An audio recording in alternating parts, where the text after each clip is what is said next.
Hi, I'm Greg Hunter. This is the weekly news wrap up for April 19th, 2019. The WNW 380 Mueller report finally out. Some redactions in it, but finally out. You know what? Here's what you ought to call it. You ought to call it the Robert Mueller sour grapes we didn't get Trump report. I mean, the report is awful. It highlights a president who's angry, because he's falsely accused. How dare him do that? How dare the president say, hey, listen, what you told me in private, FBI Director Comey, you should say out to the public, I'm under investigation. How dare he be upset about a phony witch hunt investigation, which is what it was in headline, no collusion, no obstruction. Just like Donald Trump said all along. The report really is kind of throwing as much dirt on the president, not kind of, they're throwing as much dirt on the president as they can. How dare he be upset? How dare he fight back? How dare he try to, how dare he try to undermine a totally phony investigation and defend himself while he's doing it? And that's what happened. Of course, you know, they had every awful thing they could get in there, like when he found out about the special prosecutor, I'm effed. And he was upset with Jeff Sessions. I would be too. Makes him attorney general, and then he says, I can't be attorney. I'm going to recuse myself. Listen. I've been listening to this all day long, this junk all day long, and here's one of the things that came out in the report. This is a Mueller report recounts 10 episodes involving Trump and questions of obstruction. Really? 10 episodes of questions of obstruction. So they had 10 shots at charging the president with obstruction of justice, and they didn't do it. They talk about struggling. We struggled, and we're not exonerating him. But you're not charging him either because you don't have a case. And with Robert Mueller, you know, Trump-hating Robert Mueller and his band of Trump-hating Democrats, some of which worked for, were big donors and worked for the Clinton Foundation. You know, if they could charge him with obstruction of justice and kick him out of office, which was the point of all this, they would have done it. And here we have 10 episodes of obstruction and not a single charge for what I call BS. No crime of collusion. No crime means no obstruction. You can't obstruct a non-crime. Now, what's Trump tweet out on his own Twitter page? For those of you who would like to really see what's going on, you ought to sign up for Donald Trump's Twitter page. Mark it as a favorite. I mean, you get more out of that than you do anything. Here's what Trump tweets out. This little meme, no collusion, no obstruction, game over.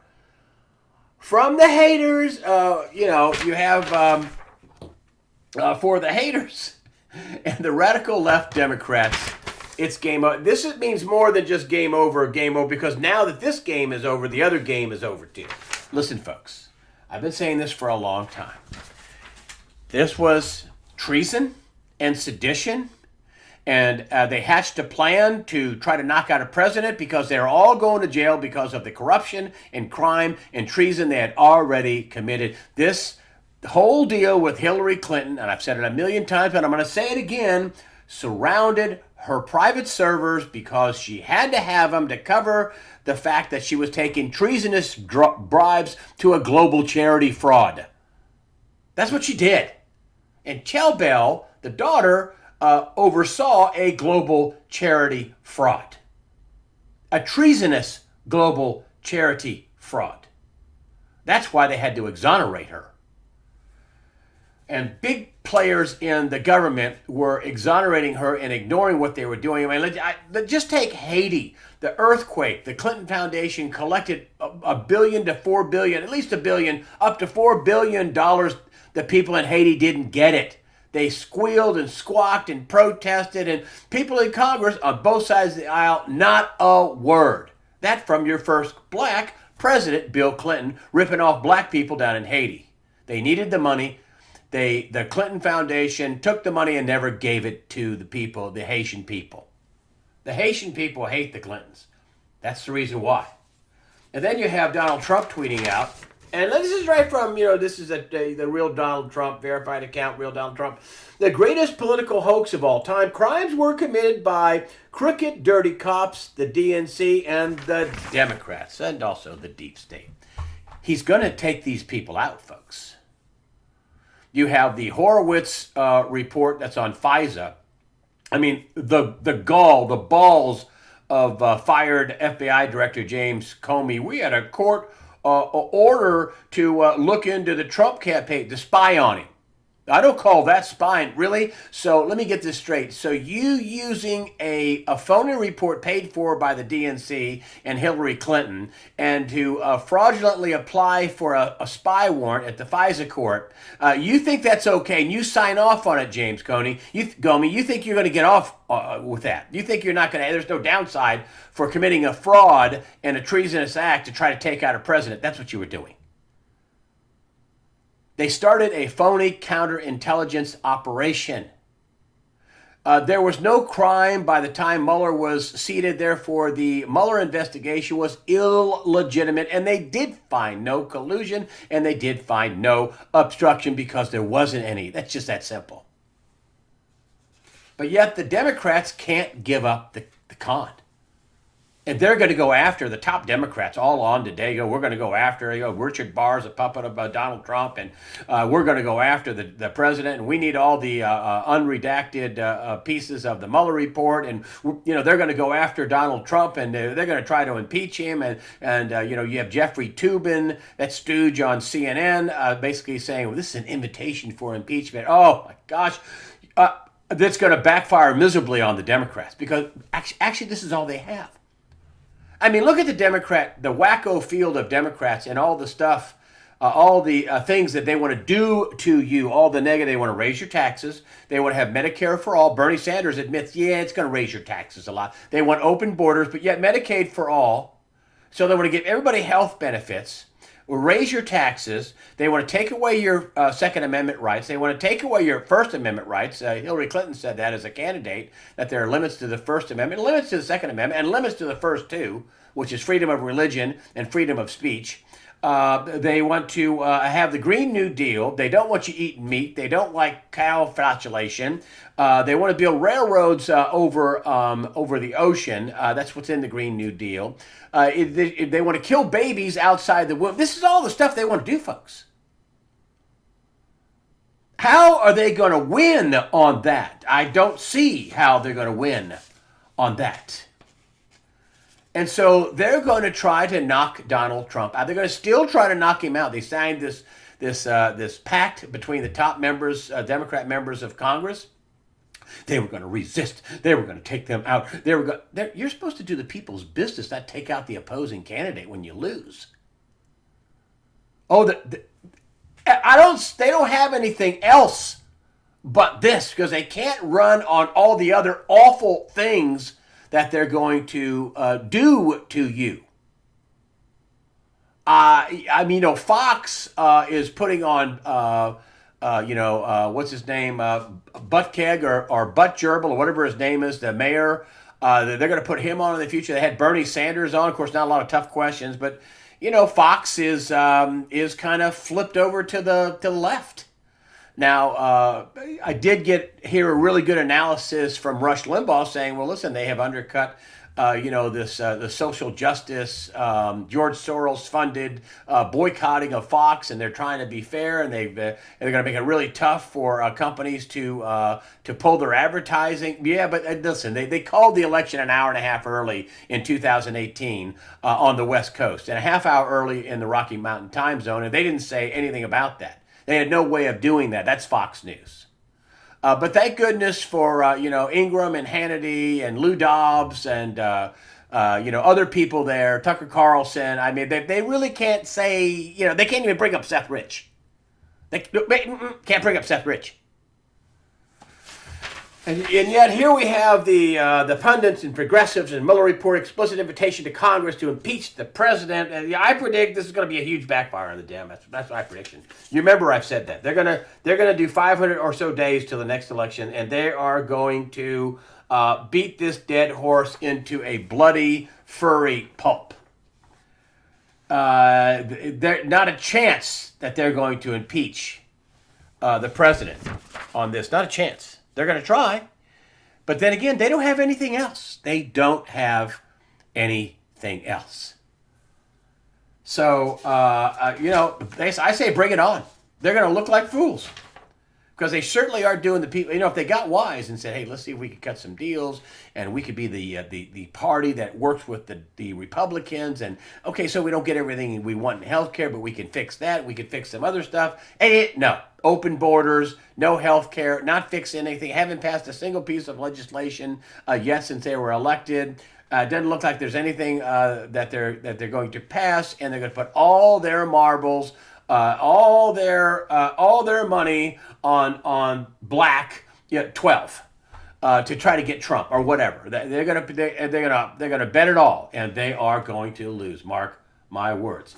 Bringing up Seth Rich in this whole dog and pony show of Russian hacking. You remember early on, the Russians hacked the DNC servers. And the FBI asked the Democratic National Committee for their servers, and they didn't give them the servers. So here we have, this is back in 1417, FBI never examined hacked servers itself. Bureau, and it's the FBI, the Bureau of Investigation, and other agencies have relied on analysis done by a third-party security firm, CrowdStrike. Oh yeah, CrowdStrike equals the NSA and the CIA and the FBI. Yeah, CrowdStrike, yeah, which investigated the breach for the DNC. Really? National security not important enough to override this? So the FBI goes to the DNC and says, we'd really like to get a hold of those servers. I mean, the integrity of our elections are at stake. It's a national security issue. And the DNC said no. And what did the FBI say? No. Well, okay. I like turtles. Okay. Really? You didn't use the Patriot Act? You didn't use all the laws at your disposal for a national security issue as the Russians were hacking our election and destroying one of the parties? Please. They never did see that server. Now there's a story out, which is, I think, completely bogus. The Russians really did hack the DNC. Guccifer 2.0, he's a Russian agent and he hacked it, and that's what all the evidence points to. Yeah, wouldn't it be nice if we just had the server? And back to Seth Rich. Did he put that on a thumb drive? Did he get that thumb drive to Julian Assange? Does Julian Assange still have that thumb drive? Boy, wouldn't that be this wasn't brought up in the Mueller report. They never even looked at this. This was a key piece of evidence, Russian hacking of the DNC servers. We heard that nonstop. Now, just in the last few weeks, the Russians did hack it. But then again, they never looked at the servers, and they never will. Why? Because they would have found out there was no Russian hacking, and what got leaked out of the DNC got put on a thumb drive. That's what Bill Binney, NSA expert, says. He says, listen, the download speed was so fast, it was directly done off a thumb drive like this, stuck directly into the computer. Boom. That's how fast the download speed. The stuff you download over the internet is 4 times slower. It couldn't have been done. It's marked on the thumb drive or whatever they used. It's marked how fast it was downloaded and what happened. Wouldn't it be interesting if Julian Assange has those emails on some a hard drive, some external hard drive, or a thumb drive, or a couple of thumb drives? Wouldn't that be interesting? Now, I don't know if we're going to get him back from the UK. I mean, they have their deep state cronies over there too, and of course, this whole thing with Donald Trump is an enormous operation, a treasonous, seditious operation, which involved the FBI, the DOJ, the White House, all the way up to the president. And this is according to Ed Klein, who in his book All Out War said they had hatched a plan December 16th, 2016 to unmask all these people at a dinner party at the White House. That's never been walked back, folks. This involved foreign spy agencies in the UK. I mean, the head of the MI6 quit 2 or 3 days after Donald Trump was elected. This involved foreign spy agencies in Australia. This was a global attempt to take down a incoming president and afterwards a sitting president. I mean, MI6 former MI6 spy Christopher Steele got bogus information from Russian actors, Russian agents. Now we find out that Hillary Clinton was conspiring with the Ukrainians to take down Donald Trump. The real conspiring. Really, Giuliani blurted that out yesterday, Thursday, when he was talking about this collusion thing. That hey, maybe who knows what happens there. Of course, I think he knows a lot more than what he was saying. But the exoneration of Hillary Clinton before the investigation, the FISA abuse of using phony documents to spy on Carter Page, and not just Carter Page, the whole Trump campaign, the unmasking of people to get them kicked out of office, like Lieutenant General Michael Flynn. This is the biggest political scandal in the history of America, probably the history of the world. This was huge. It makes Watergate look, it's a joke. Huge. And for those of you who say, "Oh, nobody's going to go to jail," don't believe that. Don't believe that for a minute. This is so big that lots of people are going to go to jail. The important thing for the Trump administration is not to take the economy down with it, or let the deep state, in order to try to get away with what they've done, is to take the economy down. If they could trash the global economy so they don't go to jail, is that better for them to lose tons of money and crash the economy and not go to jail, or would it be better for them to keep all their money and then go to jail for the rest of their lives? And we're not talking about just mid-level players, Comey and Loretta Lynch and Brennan and the Clintons, Obama and all of his staff, the White House. We're not talking about just that. We're talking about even the bigger players. According to Dave Janda, even the bigger players are involved. Wanted to hold this up to you. Investigators believe Notre Dame fire was started by electrical short circuit. At least they do now. They're still looking into it, but they think it's a short circuit. Some Muslims, though, were cheering the destruction on the global Twitter feed. It's awful. You can see that roll through, and all the happy faces and everything in Arabic, and the church being on fire. Well, this was a church before this steeple fell over. This is Notre Dame. It's an awful loss. I mean, it's a horrible, horrible loss. What they did not want to tell you on Fox and everybody else is that they had all these vandalism all across France. Dozens of churches vandalized in France, or at least a dozen recently in France. Could have made people feel very suspicious about Notre Dame. It's still not a done deal yet. I'm not sure I believe this initial report that it was an electrical fire, but I don't know. I don't know. The border is a mess, and that is there's no doubt about it. Have you noticed that the Democrats are saying less and less about how it's a contrived problem? It's not a contrived problem, folks. It's an awful, horrible thing that's going on. The former head of the DEA, Karen Tandy, says America's southern border is, quote, collapsing, end quote. They get across the border and they get released into the United States because the Customs and Border Protection is doing all they can and doing it valiantly, but there's no transportation services.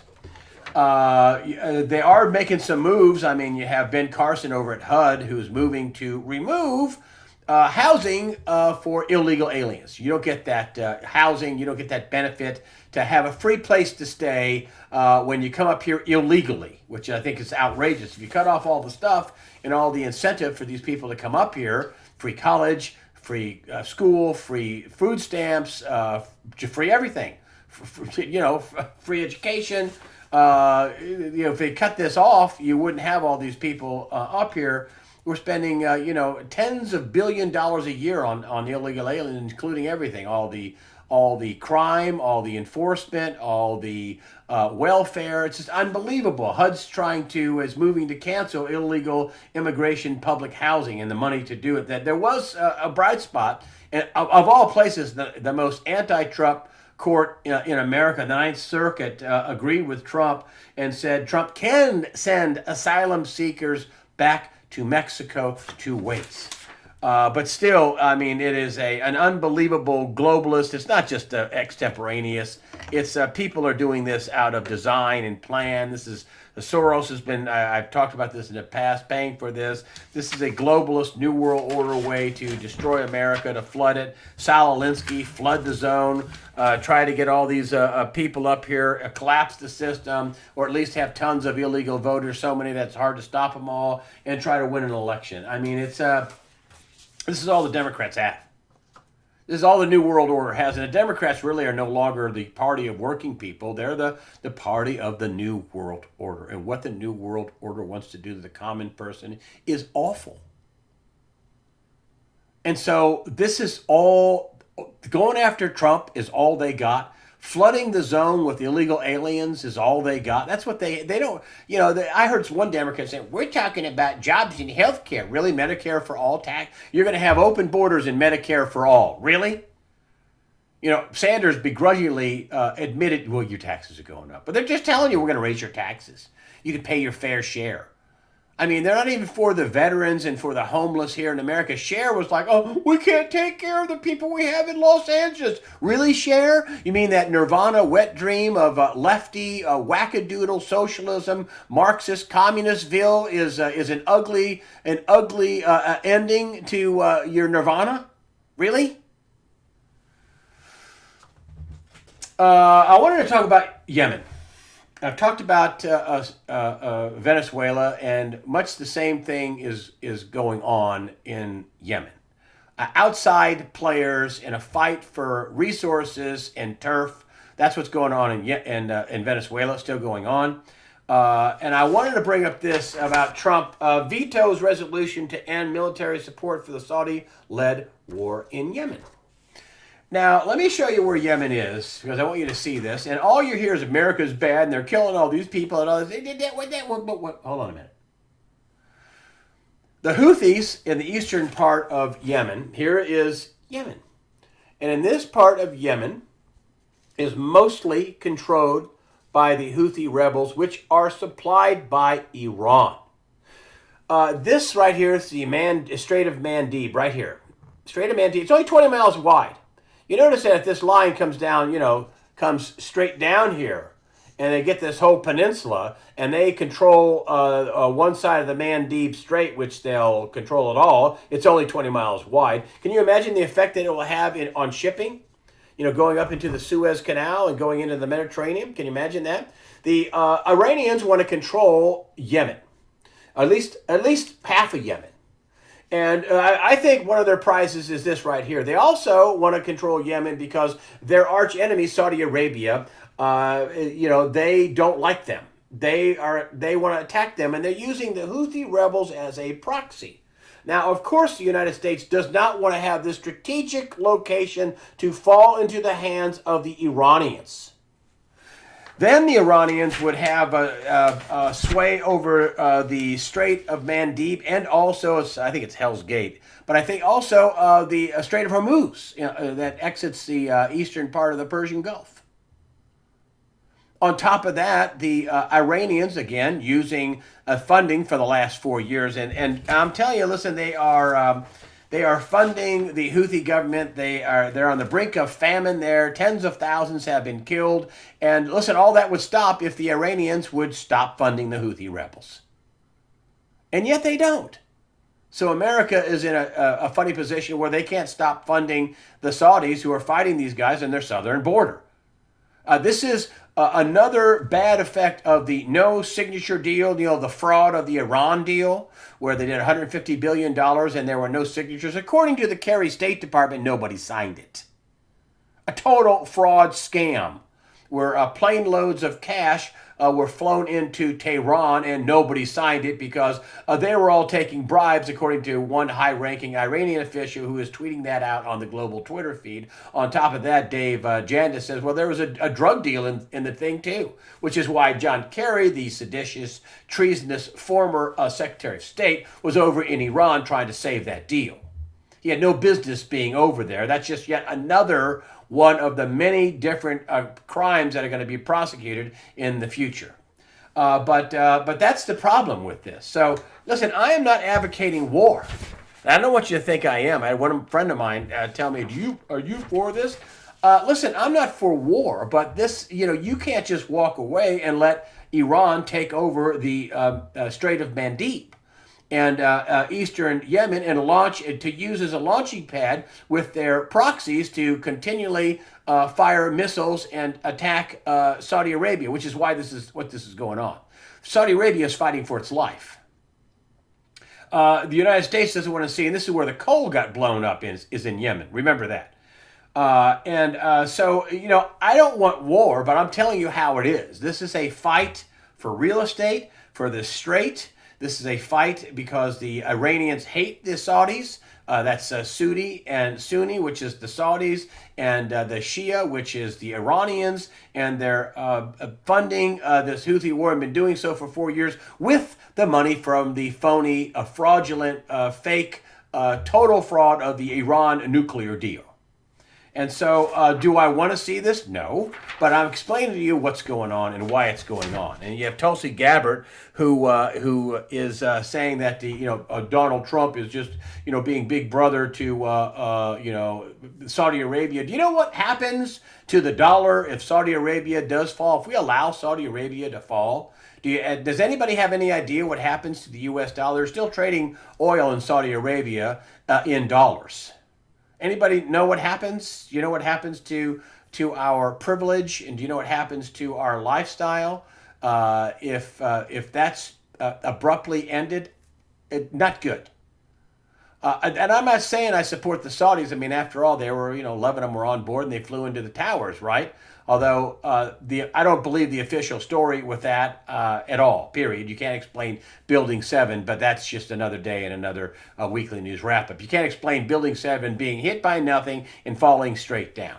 The evidence shows, and all the engineers and all the people that have gone on record say the thing was a controlled demolition to bring the building straight down. But anyway, the thing happening in Yemen is awful, agreed. But if the Iranians would quit funding the Houthi rebels and try to take over down there, the war would end in probably 2 weeks. But that's not what's happening. Business. I don't know what to say about business here, folks. It's not all bad. As I've said before, we'd be in a full-blown depression if it wasn't for Donald Trump. If Hillary Clinton would have gotten in, I'd probably be in a FEMA camp right now, and we would be in the process, or probably already done, selling Alaska to the Russians, and in Nevada to the Chinese, and and just cutting up America because Hillary and the Marxist globalist New World Order weasels hate America. Okay. But here's the economy. Stocks rallying like it's 1999. Well, you know what happened in 2000? We had a big crash. And why are they going up? They're going up because of the massive amounts of manipulation in the market. You have no idea what's going on. I've had one guest after another come on, Bill Holter, the latest, who says, listen, there are no markets. There are just manipulations and interventions. And you think about that 21 trillion missing dollars on top of the 22 trillion we already have gone. That was gone long before Donald Trump, the 21 trillion missing, long before he was elected. And all the accounting changes and how the economy is, the whole federal accounting and the federal budget is dark, and it makes you want to do something like buy gold, like pay off your car, like make sure you got your house titled, because when the whole thing comes down, I mean, who knows what's going to happen. But so on one side you have the economy booming, and listen, when Donald Trump says and his administration says we have the hottest economy in the world, they are correct. When they say, hey, our economy is booming relative to the rest of the world, yes, they are correct. The question is, can it last? And I want to talk to you about what I think Donald Trump wants to do and what he's doing. And but first, I don't know if he's going to be able to get to it. Here we have Shopkopolis now. They're being funny. It's a zero hedge. Almost 6,000 stores already closed in 2019, blowing past 2018's full year total. It's April, folks, and we have more stores closed in 2019 than all of 2018. Maybe this is why the Trump administration is asking for a 0.5 point rate cut and a resume of QE now.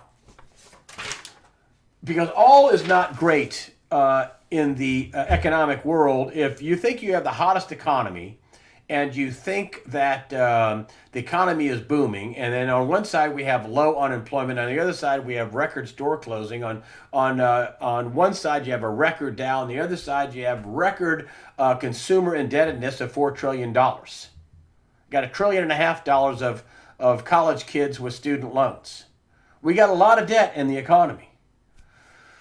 Um, Jamie Dimon thinks the economy in the U.S. is going to do okay. Gregory Mannarino writes me and says, the Philly Fed doesn't think it's so great. I mean, the Philly Fed says manufacturing slows down in April, and yet retail sales were up 1.4%. Is that real? I don't know. I mean, the all the numbers and the markets and everything else is manipulated or phony. I mean, John Williams says the unemployment rate is somewhere north of 20%. He says the inflation rate is 9 or 10%, yet we're being told it's 2.1% or something like that. So you just have an unbelievable dichotomy of what the economy is. It depends on your vantage point. Jamie Dimon thinks America is good because the banks have had big profits. I mean, I think J.P. Morgan since 2008 and 9 is up 230 some odd percent. I mean, some of the laggards are up 100%. They go, ooh, a bad performance in the last 10 years, which I think, you were almost bankrupt and TARP came in and you guys got bailed out and nobody else did. Nobody got their house paid for. Nobody got bailed out. The bankers sure did. Warren Buffett, that incompetent little boob, got bailed out. My secretary pays higher taxes than me. I'm sorry, I've said that a million times. Yes, Warren, but your secretary doesn't get multi-trillion-dollar bailouts for the stupid mistakes you make in investing. Could Donald Trump score a big win in China? I don't know. North Korea, it's just so funny. They're working on this trade deal, and now North Korea has been revealed that they have a weapons test. Is China behind that? Like, hey, listen, we can make that weapons test go away if you can kind of give on the China trade deal. I mean, China can't afford a trade war, either can the United States. Gerald Celente says that there won't be, there's going to be good trade news and there won't be any trade war and there never was. Celente at Trends Research, the publisher of the Trends Journal, Gerald Celente. Here's what I think's going on, folks. I think in Donald Trump's dreamiest of dreamscapes, he would like to not have this reset happen before the 2020 election. Gerald Celente laid out an excellent case for what the Fed looks like they're going to do. They raised rates 9 times. They can lower rates 9 times, 9 quarter point lowering of rates. On the other side, John Williams says if they start lowering rates, the dollar's going to crash. But right now the dollar's been strengthening. They're manipulating gold and silver. They dumped $1 billion of gold onto the market in about 2 minutes. They're not trying to make the price go up. They're intentionally losing money, but still they're not driving it down that much. So, does Donald Trump want to stave this off? I think yes. What's going to happen if he does it? Probably pretty big inflation and more manipulation. And one of these days, somebody's going to zig when they should have zagged, and the whole thing's going to come tumbling down. And I know you've heard this for a while, but the fact is, it can happen. We do have $22 trillion in debt, and whether they want to acknowledge it or not, there is $21 trillion. Thank you, Dr. Mark Skidmore at Michigan State University, who I talked to today, incidentally. Thank you very much for uncovering that using Office of Inspector General reports. Of course, his big thing is, well, after we uncovered that, they had that rule change, FASAB 56, Rule 56, where they could just say whatever they want. Think about that, folks. I don't care what the mainstream press is telling you about. I mean, my experience with the mainstream press, people I used to work with, whenever you had numbers, ooh, numbers. And yet the numbers are what's so very important about your prospects to go to college, buy a house, interest rates, savings, the whole deal. And the rest of the world knows what the United States did with this missing $21 trillion. But I digress. Can Donald Trump lower rates and have easy money and impose more QE? Yes, but not without a cost, and that's going to be inflation. But I don't know. Plenty of other people are out here saying he's not going to be able to make it. He won't make it. Something's going to happen, and he's going to have to deal with the reorganization, boom, pronto, of the United States of America. He already knows he has to do it. He would just like to put it off.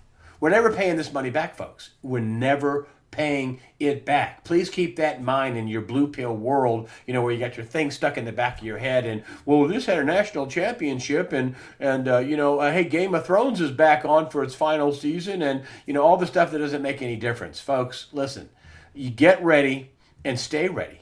Get ready and stay ready. Because the numbers are so awful.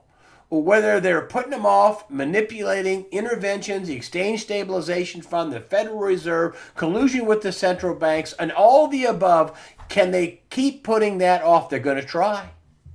But can they do it? And when they fail, they are going to fail quickly and they're going to fail spectacularly. That's my prediction. When they fail. Are they going to fail sometime in 2021?